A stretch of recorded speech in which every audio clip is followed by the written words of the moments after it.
మన శ్రీకాకుళం జిల్లాలో ఇప్పటిదాకా మనం ఎంతో మంది టాలెంటెడ్ పీపుల్ని చూసాం.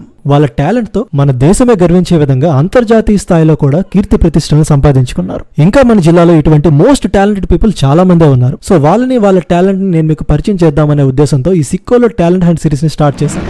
ఇప్పుడు ఒక టాలెంటెడ్ పర్సన్ ని కలవడానికి 80 ఫీట్ రోడ్ లో ఉన్న జింక్ కేఫ్ కి అయితే వచ్చాం. Let's go. ఈయన పేరు పుష్పరాజ్. ఇతను ఒక ఆర్టిస్ట్. ఆర్టిస్ట్ అంటే ఏదో నార్మల్ గా పెయింటింగ్ వేసేవాళ్ళు అనుకున్నారేమో, అస్సలు కాదు. ఇతని టాలెంట్ ఏంటంటే మన దేశంలో ఉన్నటువంటి గొప్ప గొప్ప ఆలయాలు, దేవుడి విగ్రహాలు, శిల్పాలు, ఎంతో పురాతనమైన సాంప్రదాయాలు, క్లాసికల్ డాన్స్ ఫామ్స్, ఇలా ఎన్నో వాటిని కళ్ళకు కట్టినట్టు ఎంతో అద్భుతంగా వాటిని చిత్రీకరిస్తున్నారు. సో నేను ఇన్స్టాగ్రామ్ లో చూసాను మీ స్కెచెస్, పెయింటింగ్స్ చాలా బాగున్నాయి. సో అందుకే మిమ్మల్ని కలిసి మీకు ఇన్స్పిరేషన్ ఏంటి, మీకు గోల్ ఏంటి, మీ పెయింటింగ్ ఎందుకు చూస్ చేసుకున్నారు, స్పెసిఫిక్ గా కొన్ని స్కల్ప్చర్ పెయింటింగ్స్ చేస్తున్నారు, యాన్షియన్ టెంపుల్ పెయింటింగ్స్ చేస్తున్నారు. So what's your motive behind this? First inspiration వచ్చి మా ఫాదర్. యాక్చువల్లీ ఈజీ అంటే మేస్త్రి. ఎప్పుడైతే కోవిడ్ వచ్చిందో అప్పుడు ఫ్రీ టైం ఉండదు ఎక్కువ. స్కల్ప్చర్స్ ఏదైనా డ్రా చేద్దామని చూస్తుంటే ఇంటర్నెట్లో ఇది సోర్స్ అయిపోయింది.